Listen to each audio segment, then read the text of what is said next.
has secured felony guilty pleas from the world's largest cryptocurrency exchange, Binance. Actually, it's Binance. Binance. Binance. Largest virtual. Binance. Binance. And let me be clear. It's Binance. Binance. Binance.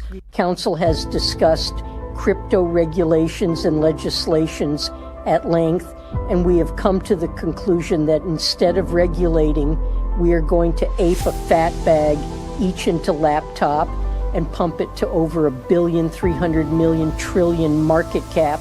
Let's fucking go, crackheads.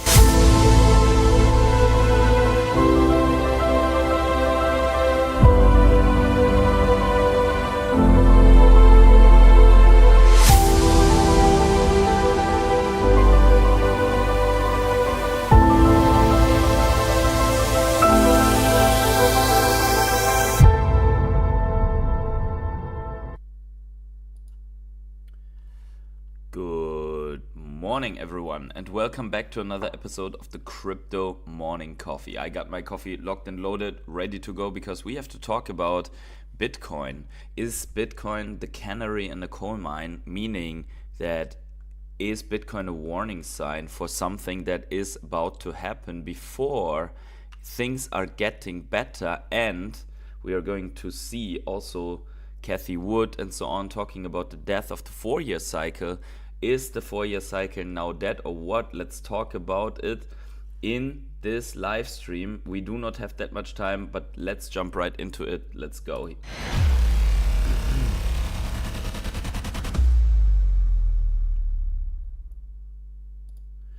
So good morning to each and every one of you. Unfortunately, we have not had that much crypto morning coffee in the last days. That is absolutely my fault, as I am trying to figure out how I can bring more value to you, but that is on another notice. Today we just want to talk about Bitcoin and see what's going on here. And as you can see here, things that we drew out weeks ago are until this point happening, right? We do have a bounce here in Bitcoin all the way coming from 80,000 all the way up here to 93,000, and we're now lingering and hovering around 92,500. So in my opinion, this bounce is fairly weak, but it is a bounce, and we are up quite some percentages already. Now the question is, can we make this a rally that brings a final green candle into this year, or are we going to end up in a red candle after only 2 green candles? This is going to be interesting for the year end close. Let's look at it quickly, what I mean. If I put this on a 12-month and get rid, obviously, of all the lines that would be hindering stuff here, you can see that the paradigm of the 4-year cycle always was, except with the exception of this, right? That we do see 1, 2, 3 green, and then a bear market here, and then 1, 2, 3 green, and then a bear market here, and now we have 1, 2 green, and it turns out that it looks like we have a bear market here, right? It directly is just like here, okay, just without the crazy multiples, but this is super interesting in my opinion already, right? So this would be different, although that there are people out there that claim that actually nothing's different. Things are in fact turning out a little bit different in this cycle. The other part is that we quickly need to talk about, if we're bringing back all our shit here to again in the stream, if we were to get an inverse head and shoulders, the expectation is that we crash down to the 200-week moving average. We do have the TSI on a bear cross, which until now, without any failure, has confirmed the bear market. Now, since we did not touch this upper trend line, even on the TSI, we do have another trend line. We do have another trend here as well. That means we did not touch it. Things are different, right? We did not go to the RSI. Things are different. So a lot of things are in fact different. And if you want to confirm that, then yeah, smash up the like button here for the live stream. I want to go into something, discuss something that is macro, which is important in my opinion. And I want to start out here with what the Kobayashi letter actually posted. So looking at this chart, we do see the Fed's total assets, right? So the Fed basically has a balance sheet, and in that balance sheet they are buying assets, and in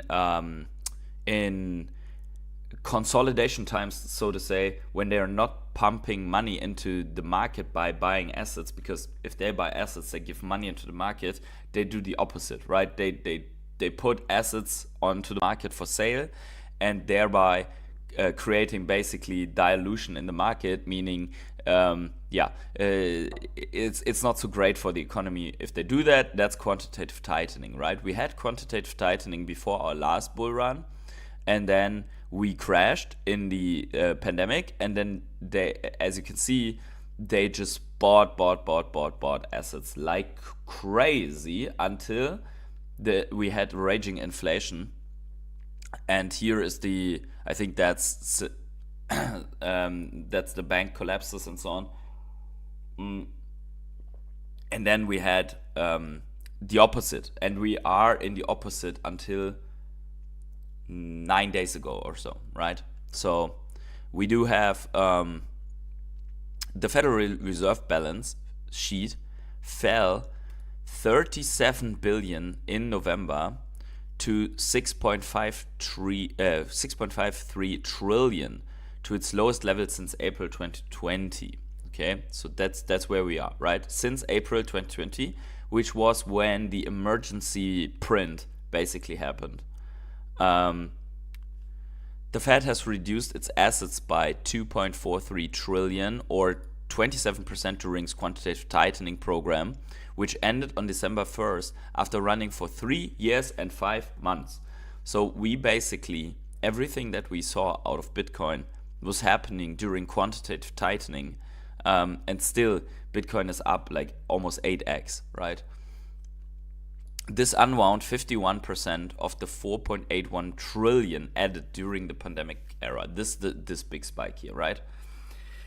Treasury securities declined 4 billion in November to 4.19 trillion, in the lowest since June 2020. We have now seen a 1.58 trillion decline in treasury securities, or 27.4% from June 2022 peak.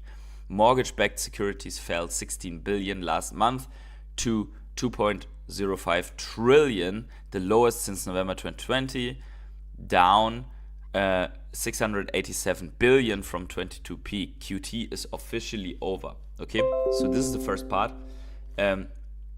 But QT over doesn't mean we get this spike, right? Because remember, the spike was caused by a crisis, as well as this spike and this unloading was caused by a financial crisis. So this is the Lehman Brothers subprime crisis, basically. What happening here? Bam, we go up, right? Here is the pandemic, right? So let's keep that in mind. And also when I say canary in the coal mine, right? So what's happening here? So QT is ending means no more liquidity drain from the markets. First part, I disagree, because at the same time, as long as QE doesn't start, we still have a liquidity drain in the market, and I think it's overlooked by many, and that is the unwound carry trade of Japan, because the Japanese central bank is rate hiking for the first time in like 30 years or so, or at least that's the first time you don't get free money anymore in Japan, right? If you don't get free money in Japan, which you can spend everywhere else, then that money is missing from the market now, since Japan is having these troubles, right? So that means that the Japan rate hikes are causing worldwide a quantitative tightening because they don't give out free money anymore, right? Because the carry trade doesn't work anymore. So that came on top of the tightening that was there before, in my opinion, right? In my opinion, please, if you see it differently, then let me know. So this doesn't mean that QE will start right away. QE is expected to resume in Q1 2026, but this time QE will be different. The pace of QE will be very slow. The balance sheet is expected to increase by about 20 billion per month, which is tiny compared to 800 billion per month in 2020. Yes, but important stuff here is this is only as long as things are happening according to plan, right? So the moment that things are breaking, and we are not moving according to plan anymore, that could be whatever black swan like the pandemic was, or that could be a financial crisis like the dot-com bubble or the Lehman Brothers crisis, the subprime crisis was, right? That moment, then they're going to kick in the accelerator here. But okay, let's say it's going slow, 20 billion per month. The type of QE will be different. The Fed will be buying treasury bills, not treasury coupons. Buying treasury coupons is real QE. Buying treasury bills is slow QE. So there's the main takeaway. The overall direct effect on risk asset market from QE will be minimal. Okay. So why am I saying Bitcoin could be canary in a coal mine? Because traditional asset markets like stock markets are going up, but Bitcoin has, still, even if we are looking only on where we are right now, Bitcoin is still down like 25%. So the question is, and this is one of two scenarios, and now you could say, oh, patient hodler, either up or down, haha, cool. No, two scenarios. Bitcoin could, because it's more risk on, more sensitive, forecast a downturn, a crash in the traditional markets by being more sensitive, or Bitcoin is suppressed, hardcore suppressed by manipulation, and should be way higher right now, following liquidity and gold. Because you remember that something is still off, right, regarding gold. We do have all this madness, all this craziness in gold, right?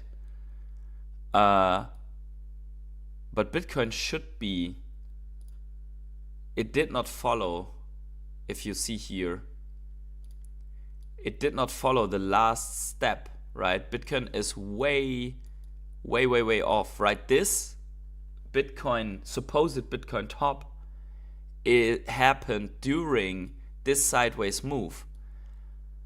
Gold just went on another, let me put this into the right perspective here, right? Into the right scale. There we go.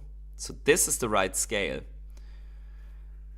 We didn't get this whole pump here, this whole move of where gold just went, I don't know, 30% up or so. We didn't get it, right? So instead, we crashed down, and this catch-up moment didn't happen, right? So this is why I say either or, right? Either or. But why did gold rally so hard also, right? Because maybe there was so much fear in the market, right? Anyways, let's quickly welcome everyone. Make sure to smash up the like button if you like Crypto Morning Coffee and these insights and the discussion. As always, we are not having easy answers to what's going on, but at least we can look at some things together that you might not have seen, and you can contribute in the chat to stuff that I might have overlooked, right? So this is how you get advanced I would not say knowledge. I don't want to sound arrogant. It's more like by thinking through different scenarios, you get more than if you watch someone that is just saying, I know this is the forecast, like right shoulder is going to happen, and then if it really happens, then I'm going to celebrate myself here and playing my videos over and over again, right? This is not the objective here, right? This is not the goal of this channel. I'm also, as you can see, I'm also not sponsoring you like, oh, now go to this exchange link and click, and I don't do this, right? I don't show you any coins or so, right? But in exchange, it would be nice if you could like the video, subscribe to the channel if you really want to see this again. That would be nice. Okay, so let's go to the chat here quickly. I also welcome the rare hodlers. Unfortunately, I didn't see any of you in the chat today, but I mean, that's also my fault for not coming online like 5 million days in a row, but that's okay. I still celebrate you. Let's see here. We have Mustard Man in the house saying I'm a bit over crypto. I think many people are, because crypto is much broader than Bitcoin, and many altcoins haven't moved. So I feel you. I also have altcoins that are down way much in the portfolio. We do have the last Singurai with Awesomeness Redefined. Diviner Sing. Finally able to catch the live stream again. Thank you. We have Patrick Bultman, good morning to you. Welcome. Oh yeah, actually you are a rare hodler. You're just always on with the wrong account, I think. It's close to midnight from where I am. Then an early good morning to you. Stuart Lovell says, gold and silver doing nicely, PH. I hope you are well. Thank you very much. I am actually well. I'm just figuring out how to piece everything together that's going on here, and as I said before, bring some value to you. That is my objective. There will be in the next days or so, I will be bringing a video, very likely, also regarding that, hopefully. Troy Paris, what's going on? Good to see you, PH. Thank you. How much of gold prices could be reflected by the manufacturing need of it for AI, robotics, etc. that is going on? That should be... actually, I don't know. I don't have this knowledge. But just from the price movement, it being so sharp, I don't see why the demand out of that would be a driver to sudden price increases like that, right? I would say, I don't know how much the gold consumption is on that, but it would be substantial, right? I mean, that is something that would be interesting to research, right? Yeah, this is something to look up. Like, hey, how much gold did XYZ semiconductor chip producer, whatever, consume because of that? I don't know if this data is available, but it's a very, very good question in my opinion. Yes, I am, he says. Yeah, very nice. So very good question, Last Gambit. Maybe it's time for crypto to catch up to OMI. How is it doing, by the way? If it catches up to OMI, then we have a big crash before us. Yeah, you see it yourself. That is not the objective, right? I just think that's something a lot of people never consider. Yes, I agree with you. They just think of it as a stock purchase. Yes, AI. I mean, which resources does AI consume? A lot of energy, that's for sure, right? So, a lot of computing power, which then automatically requires all the rare earth, metal, and so on components and produce I think people think of it as stock market because stocks are the easiest way to participate in potential future gains out of an industry by betting on an ETF or companies in that specific branch, right? I mean, you see it here, right? If you were just to DCA into stocks, right?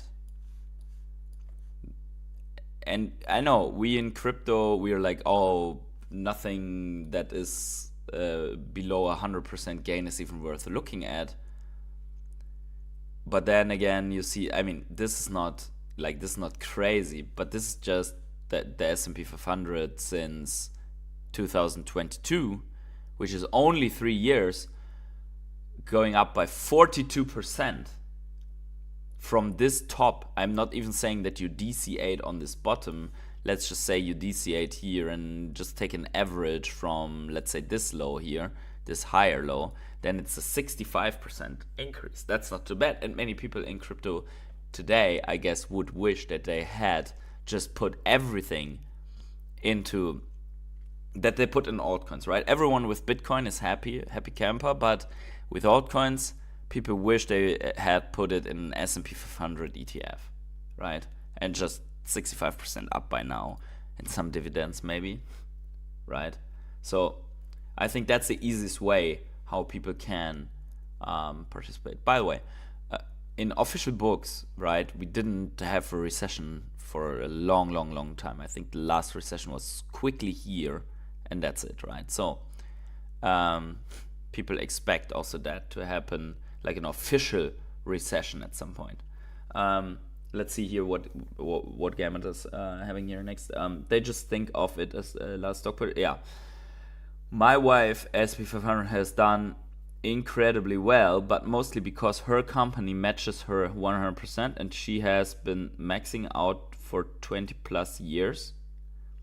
Oh, okay, that's nice. So basically, it's like 401k on S&P 500. Is that what I understand here?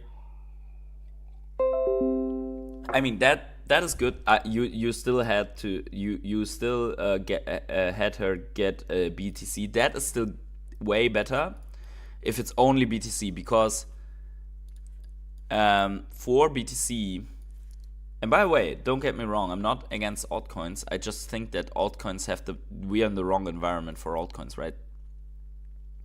But even if you're like from that low to up, we're like 5.5x on Bitcoin. That's another beast. That's like 10x the gains or whatever, right? From that, I don't know why my lines just fucking disappeared. Oh, there they are. Yeah, it's only BTC. Yeah, I mean, then you guys basically did everything right. Okay, quickly, I had this prepared. Let's quickly listen to Kathy Wood about the 4-year cycle. Okay, let's just quickly listen and comment. Bitcoin is behaving more like a risk-on asset. It has played the risk-off role at different times during the European sovereign debt crisis, during our regional bank crisis. But right now, it's risk-on. It is climbing another wall of worry, and that is the 4-year cycle. We think the 4-year cycle is going to be disrupted, and what I mean by that is Bitcoin regularly dropped 75 to 90% in its early days. The volatility is going down. It's down about 30 some odd percent. And I think there's a fear of the 4-year cycle. We think that the move by institutions into this new asset class is going to prevent much more of a decline. We may have seen the low a couple of weeks ago. Bitcoin is Okay, so the argument here, and this is funny because if you remember the Wall Street cheat sheet of emotion, right? And in that, let's just assume this is the top, right? Because of 4-year cycle and yada yada. Then this is the complacency phase, right? Where Bitcoin has a relief rally and everyone is, see, I told you so, and then bam, yeah, you go down. So the argument in this in this video from Kathy Wood is, hey, the institutions will prevent that it is going down more. The 4-year cycle is dead, and it's because things are different now and so on. That's a very complacent argument to make, right? In the stage, she's like, everyone would be displaying complacency here, right? The only issue that I have with this analysis is, with my own analysis also, is that we didn't really feel euphoria on this way up, right? So where is my thrill and euphoria and exuberance stage? And that, I think, would be way better of an argument than the institutions are doing this and that. Because if we crash here to very low prices, we could have a death spiral in certain companies as well, and institutions. So institutions are no different than, in that sense, than other investors. The only thing that institutions don't have, and this is where institutions influence, yes, is that they didn't ape into altcoins afterwards, right? After this local top, or maybe cycle top, right? So we will see. And as always, like here, for example, right? This was like bam, then the crash, and then it came back for an inflation adjusted lower high, or a little bit higher high. You could say, okay, this is the top. But then here, when altcoins rallied again, we had the complacency, right? It looks just the same to me. If you go like this, and then you have your head and shoulders, and you drop, right? And then here, right? Bam, complacency, drop. Is it the same? I don't know. I don't know. No one knows. No one knows. This is very, very important. Very, very important. Sorry for being late. Was in the sauna. I mean, that's a good place to be. Like, it's healthy, it's comfortable, it relaxes you, right? Whereas this shit just stresses you out each and every day, right? But anyways, that's what's going on. Quickly, let me. Yeah, okay, liquidity is returning. I'm not going to comment that too much. We do have Jordi Vissus also here that says, stock market is giving a warning that BTC is about to rally. Pure volume versus pure profit fell hard as BTC fell from 115 to 80. Now beta versus quality has ripped back to highs in 10 of last 11 days while BTC is trying to gain its footing. So according to that, we're going up. I think the most important chart still here is the ISM, the business cycle, right? But keeping in mind what we discussed before in the beginning of the stream, right? Just because the business cycle is still in a bear market doesn't mean that you are going up straight away, right? Just as marked here. You can have this before, right? So business cycle in bearish territory, and then the crash. Okay, you can have this crash before you go up, right? And I'm not predicting this crash. No one can, but I'm just saying it could go low before it goes up, right? And that is something we need to be aware of. And my way of being prepared for that would be having some cash on the side in case this crashes, to then take advantage before we go back up again, right? This is what I'm looking for. And if not, then it's fine. Then this cash is on the side. There's always opportunities, right? So let's see when we can get the ISM back up to this, right? But they will, with the QT, quantitative tightening that we discussed ending here, it will happen at some point, I believe. Yeah, it will happen. I don't believe we are doing traditional 4-year cycle. I do think we are on business cycle due to how liquidity. Exactly. That is what is being displayed here. That being said, I don't see a meaningful rally into a true euphoric one for quite a while. I agree, fully agree. I have most asset liquidity waiting for confirmation entries. I learned that the hard way. Yes, exactly. I think so many did. So, guys, make sure to smash up the like button. Unfortunately, I do not have much time anymore. In fact, I have to go offline right now, after only a half an hour. But be sure to stay subscribed, notifications on, like the stream, and wherever you are on the world, have yourselves a great morning, evening, day, night, or afternoon, and I catch you in the next video or live stream very, very soon. Have a good one, everyone, and bye.